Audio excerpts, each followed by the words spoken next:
गुरुजी, सब दूर इतने सारे हमारे आसपास में भी बहुत सारे कथाकार हैं, बहुत सारे लोगों से मिलना होता है, पर आप ही हमारे यहाँ कथा करने क्यों आए? तो राजीव जी, ये आज का संबंध नहीं होगा, हो सकता है पूर्व का। आपने हमारे यहाँ भोजन किया होगा, इसलिए भगवान ने कहा 9 दिन जाकर आपके यहाँ का भोजन आप करिए, हिसाब बराबर होगा, हिसाब। और इतने सारे नेहटोर वालों में आप ही कथा में क्यों पहुंचे? सोचो जरा, इतने नेहटोर के लोग तो आप ही क्यों पहुंचे? उसका कारण केवल इतना, आपका संबंध कुछ राम जी से होगा, कुछ संबंध। पूरी दुनिया को छोड़ के तुम्हें सास यही क्यों मिली, ससुर यही क्यों मिला, पूरी दुनिया को छोड़कर पति ये क्यों मिला, पत्नी क्यों मिली? उसका संबंध वो देखा जाता है पूर्व का। अच्छी करनी करो रे भैया, कर्म न करियो काला रे, लाख आंख से देख रहा है तुझे देखने वाला। बड़ी प्रसन्नता में,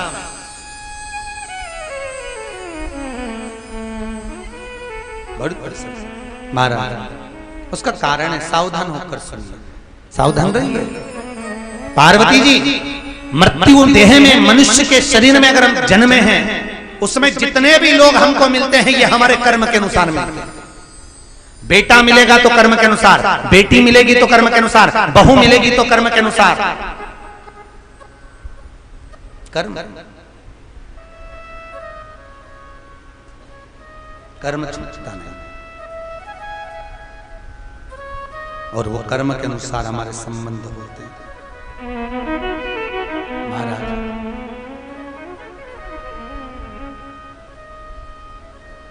आज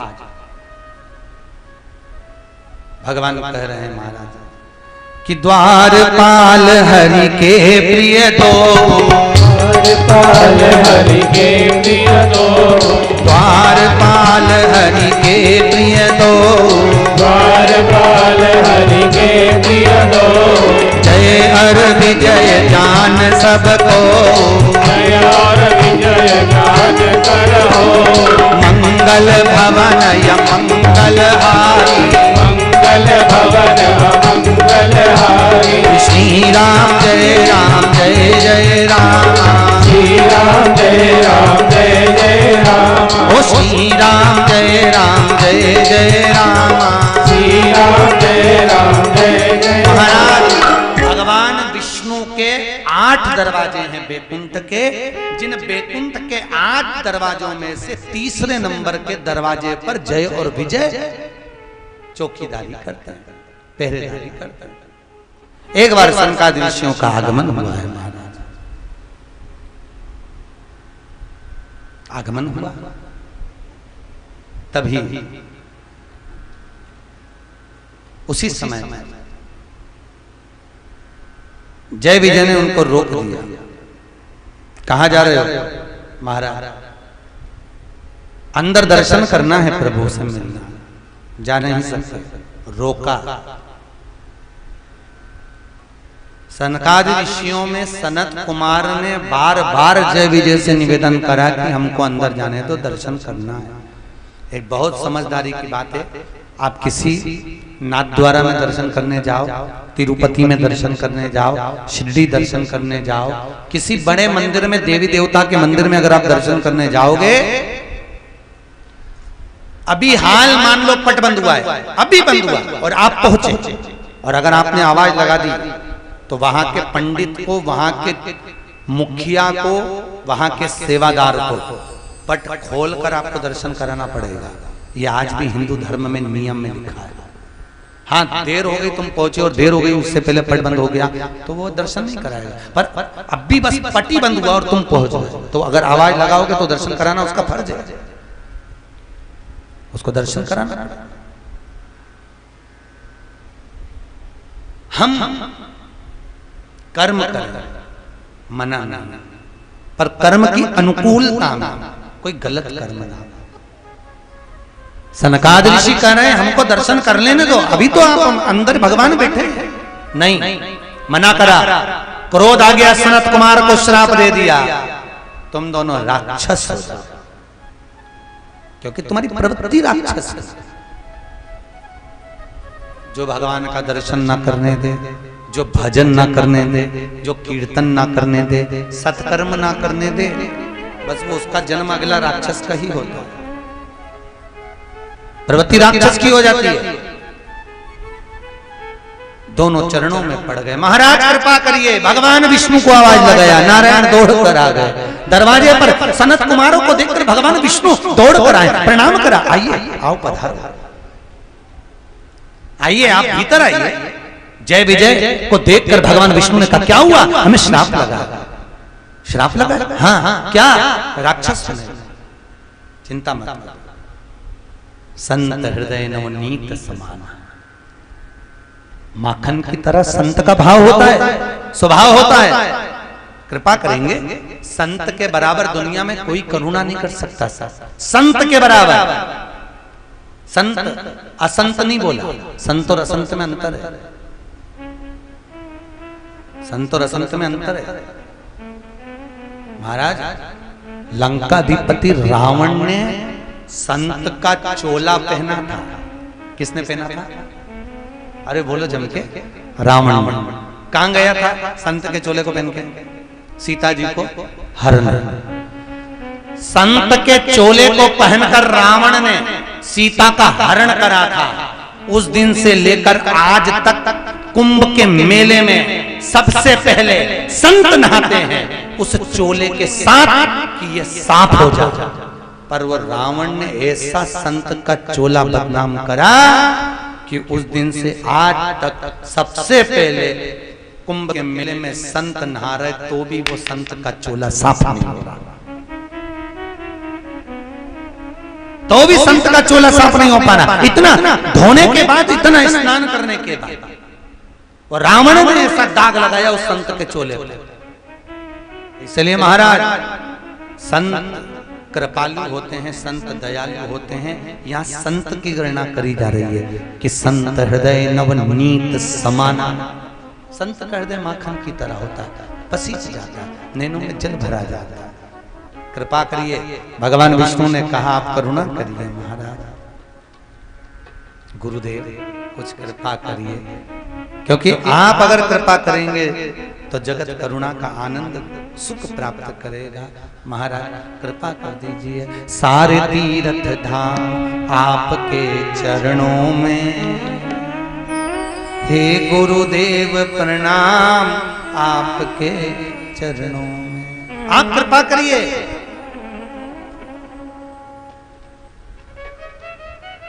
हे गुरु ब्रह्मा, हे गुरु विष्णु। महाराज सर्वस्व आप में समाया हुआ है, सर्वस्व आपके भीतर समाया है। आप करुणा करें। भगवान सनकादि ऋषियों ने कह दिया, चिंता मत करो। अगर भगवान को वापिस अपनी गति सुधारना है, भगवान अगर प्राप्त करना है, वापिस अपने पद को पाना है, तो भजन पूजन करोगे तो 7 जन्म में पाओगे। और अगर राक्षस प्रवृत्ति से अगर क्रोध कर कर झगड़ कर भगवान को मनाओगे तो 3 जन्म में प्राप्त कर लोगे। महाराज वही जय विजय, रावण, कुंभकर्ण, वही 3 जन्म लिए। हिरण्याकशिपु, दंतवक्र शिशुपाल, रावण। बहुत अच्छी बात लिखी है। या तो इतना अच्छा काम कर लो कि अखबार में नाम आ जाए, या खून खच्चर कर लो तो अखबार में नाम आ जाए। अखबार में नाम दोनों तरह से आ रहा है, दोनों तरह से। शास्त्र करे भगवान का इतना भजन कर लो कि तारने भगवान आ जाए, या भगवान से इतना बेर कर लो कि मारने भगवान आ जाए। तारेगा तो भी बेकुंठ और मारेगा तो भी बेकुंठ, दोनों हाथ उसके। महाराज चले, राधे राधे। भगवान चले, सुख का अनुभव, भगवत तत्व। दूसरा कारण सुनाया महाराज। मृत्यु लोक में एक जलंधर हुआ, जिसकी धर्म पत्नी का नाम वृंदा था। भगवान नारायण ने वृंदा के सात्वित्व को दिखाया है। वृंदा ने सात्वित्व दिखते ही श्राप दे दिया है भगवान को। जब जलंधर का सिर कटकर गोदी में आकर पड़ा तो वृंदा ने श्रापित करा भगवान को, नारायण तो वृंदा हाथ में जल लेकर शरीर पर छोड़कर तुलसी का क्यारा बना। वही वृंदा तुलसी का क्यारा। भगवान को पत्थर होने का भी श्रापित करा था। शालिग्राम बन गए। करें दर्शन शालिग्राम जी के? अरे बोलो तो शालिग्राम दर्शन करें। गंडकी नदी से प्रकट होते हैं शालिग्राम जी। शालिग्राम जी के अंदर एक कीड़ा होता है। जब आप लोग कभी शालिग्राम जी को लेने गए होंगे, गंडकी पर पहुंचे होंगे मुक्ति नारायण, तो मुक्ति नारायण में ऐसे अंगूठे में दोनों हाथ से तुलसी को दबाना पड़ता है और गंडकी नदी के अंदर हाथ को देना पड़ता है।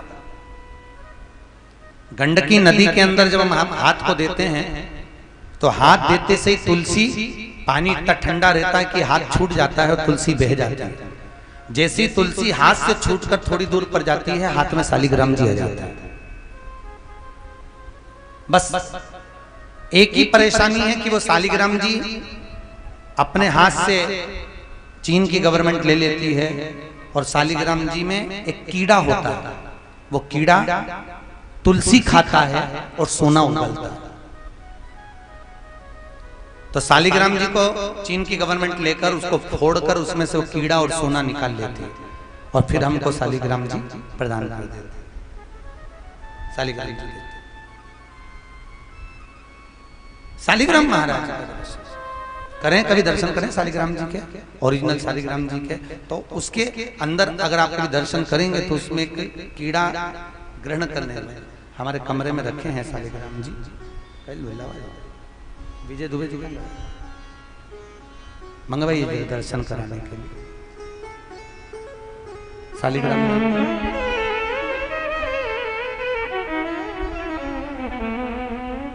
तो उसमें कीड़ा होता है जो तुलसी खाता है, परंतु वहां की गवर्नमेंट उस कीड़े को निकाल लेती है और सोने को भी निकाल लेती है। उसको तोड़कर उसमें से निकालकर फिर शालिग्राम जी हमको प्रदान करते हैं। शालिग्राम जी तो यहां जो शास्त्र कह रहा है, जलंधर लंकाधिपति रावण बन के प्रकट हुआ, बहुत और तुमने मुझे छला है, तुम भी छले जाओगे। फिर अगला वर्णन करा महाराज। आज अगला बोल शालिग्राम भगवान की। शालिग्राम जी का ऐसा स्वरूप रहता है। भगवान शालिग्राम जी का पूरा स्वरूप, इसको वो तोड़ देते हैं।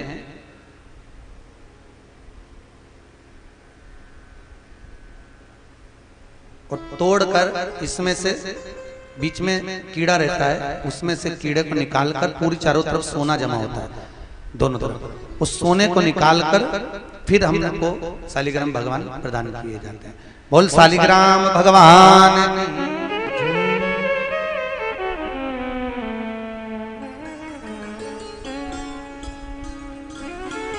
श्रीमन नारायण नारायण नारायण, श्रीमन नारायण नारायण नारायण,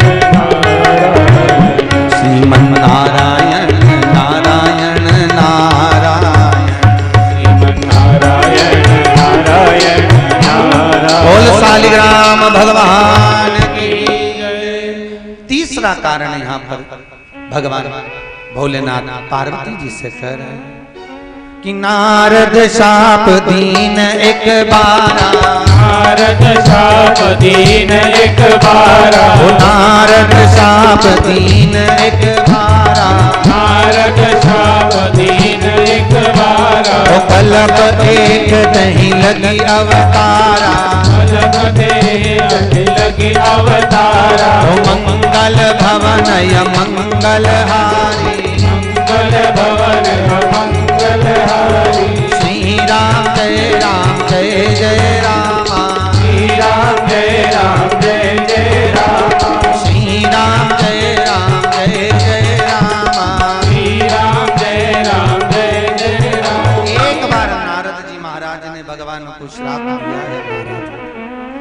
नारद जी भगवान को श्राप, राधे ये किसे हो सकता है? जो भगवान देवऋषि नारद 24 घंटे नारायण नारायण करते हैं, वो श्राप कैसे दे सकता है?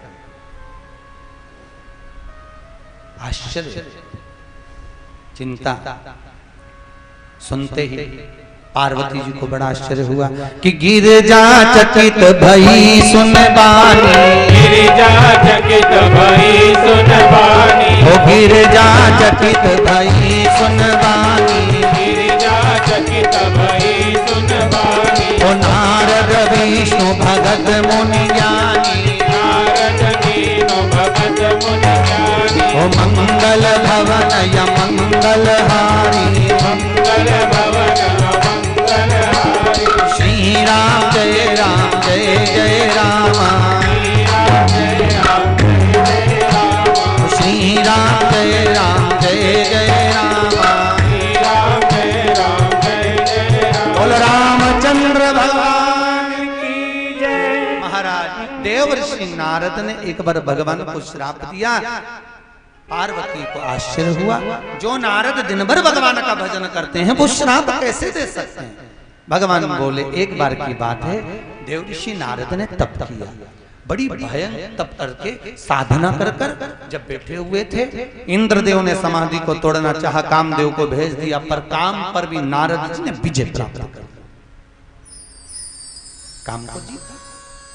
कल कथा में कहा था, शंकर भगवान की समाधि को कामदेव ने तोड़ा, पर नारद जी की समाधि नहीं तोड़े। शंकर जी की समाधि क्यों तोड़े? क्योंकि वो साधु भाई था। रिश्तेदारी निभाना शंकर जी से सीखो, संबंध अच्छे रखना है तो जो भी आए उसका आदर करो, प्रेम से बोलो, अच्छी वाणी बोलो। ध्यान दो, घर से कोई भूखा ना जाए, प्यासा ना जाए, पानी पिए ना जाए, मुख झूठा होना चाहिए। कहते हैं अतिथि देवो भव। घर से अगर कोई भूखा चले जाता है, बिना मुंह झूठा करे चले जाता है, तो उसके घर की पूरी अशांति हमारे घर में छोड़ जाता है और हमारे घर की पूरी शांति वो ले जाता है। हमारे यहाँ एक नियम था हिंदू धर्म में कि घर में कोई भी आता था, मुंह झूठा करे भी करना जाए, चाय पियो, पानी पियो, सुपारी खाओ, कुछ भी लो, पर मुंह झूठा करो। पर आज के जमाने में तो इतना बुरा हाल हो गया, कोई भी आ जाए,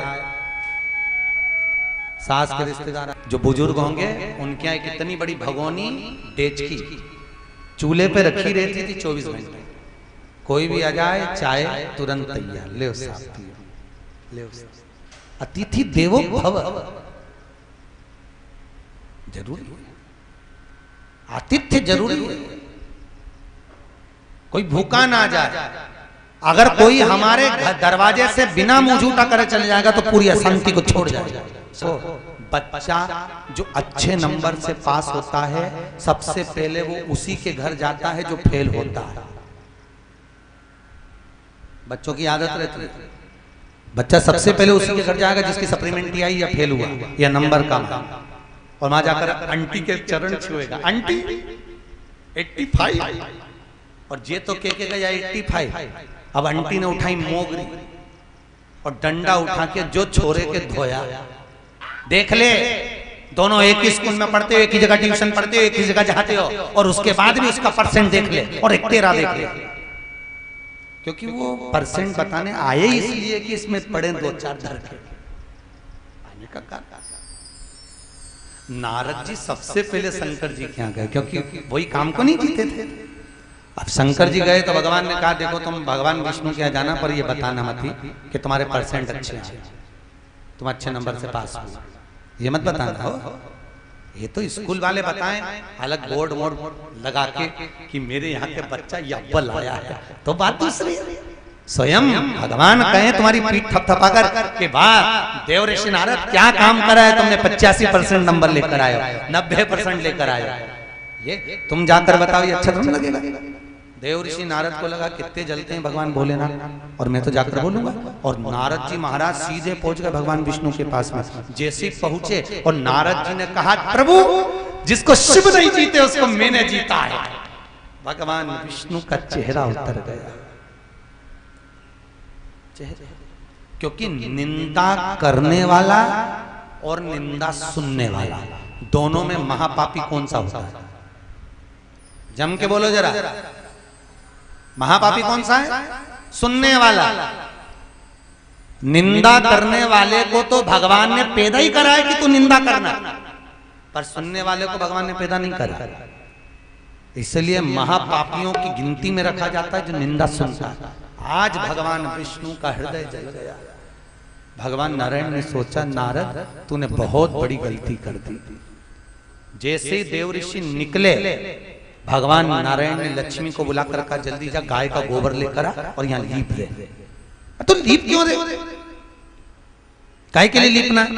अरे लीप। देव ऋषि नारद यहां से गया निंदा कर कर। अगर कोई चुगली करने वाला, निंदा करने वाला, बुराई करने वाला तुम्हारे घर में आकर बैठे तो फिनाइल डालकर पोछा लगवा जब वो चली जाए। कौन? अरे बोलो तो, किसके जाने के बाद? निंदा करने वाले।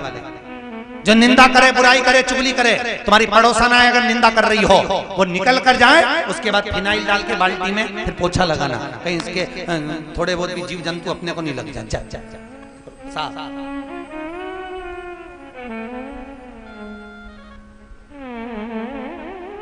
निंदा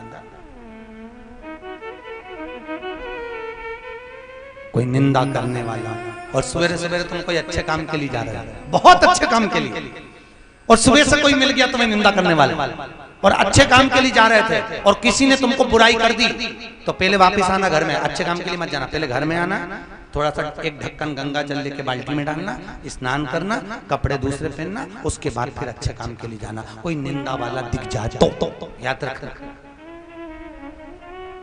कहते हैं सबसे बड़ा पापी की गिनती में गिना गया है निंदा वाला। इसलिए कोई निंदा करे तो तुरंत उसके पांव पड़ करके ना तुम दूसरी जगह जाकर करो, हमारे यहाँ नहीं। हमारा घर तो स्वर्ग है साहब, इसको बुराई ना करिए, निंदा ना करिए।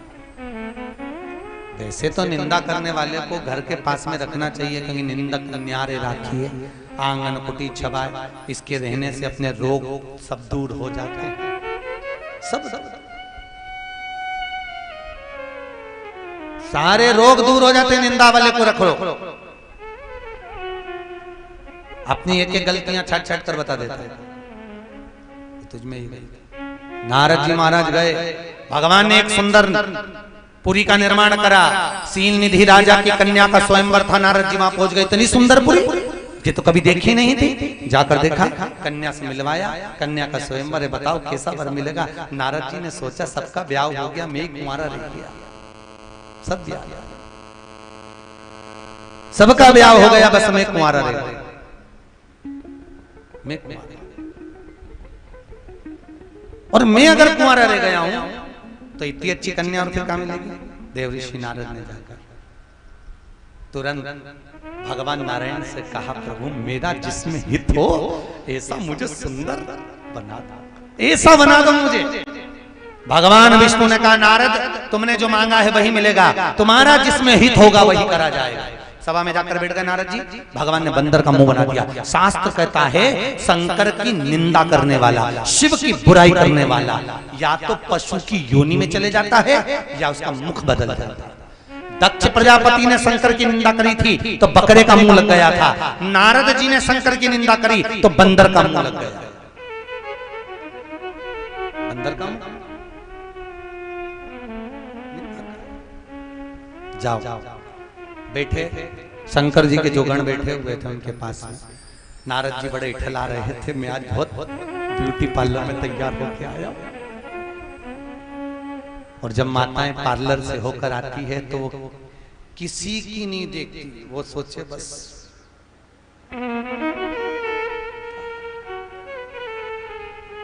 जैसे दूल्हा को देखा, दूल्हा को, अरे बोलो तो दूल्हे को देखना, जब उसकी शादी रहती है ना, बस जब तक उसकी भावर नहीं होती तब तक तो दूल्हा जी जमाई साहब, दूल्हा जी जमाई साहब, और